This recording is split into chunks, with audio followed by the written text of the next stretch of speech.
Hi y'all, this is Wayne from Wayne's BSF Off-Road Recovery. It's my 2011 Super Duty. I'm all over South Alaska, South Central Alaska, doing off-road recoveries. Everything from insurance, pullouts for lost, stolen vehicles to search and rescue, and getting from side-by-sides, four-wheelers, hunters, fishermen, stuck out of the woods, and I bring them to the hard pack. And I get them to another tow truck from there to wherever they want to take them. But my specialty is taking them from the trail back to the parking lot. And this is my 2011 Super Duty that I built from scratch. It was a wrecked truck. I got it working with some home-built parts. And I live up to my mantra, broke, stuck, or fucked, because I broke myself. And this one here is about $500 worth of damage in just axle shafts alone. Another $500 in a bearing. It spends its time in the water and the mud almost 70% of the time, and then drives home. And the bearings seized and broke, and it took out the axle shaft with it on the trail doing another recovery. We got the job done. It came back out okay and safe. However, I did break, and I had to fix myself. So that's what we're in the process of doing.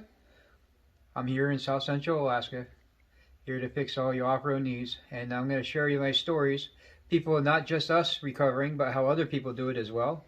There's some great stories behind it, some emotional stories. We're going to share the ride with you, and I hope you enjoy it. Stuck to the shaft. Yeah. It literally seized itself to it, and it went ping, and a 35 spline axle shaft. Super Duty. And spit it out. But you know what the craziest part is? A shaft that long came out the center of that hole, somewhere along the freeway, didn't lock up my wheel from steering or turning, because it came out on the freeway somewhere. Because I unlocked the hubs after we broke the U-joint. When I went underneath, there was just the U-joint broken. And no, the whole shaft came out somehow.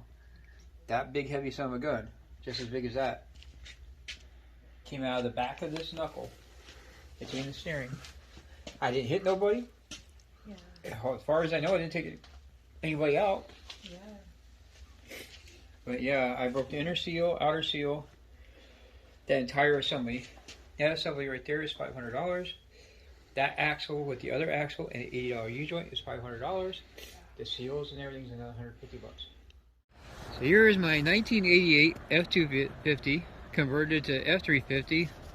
Axles, dual transfer cases, 205, 203, 460, C6. It's right now getting the doubler rebuilt. And twin stick.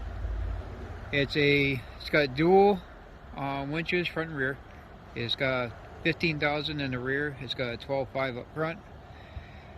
Pretty low gearing, high steer, solid axle. I shortened the body and the chassis 18 inches, dovetailed it.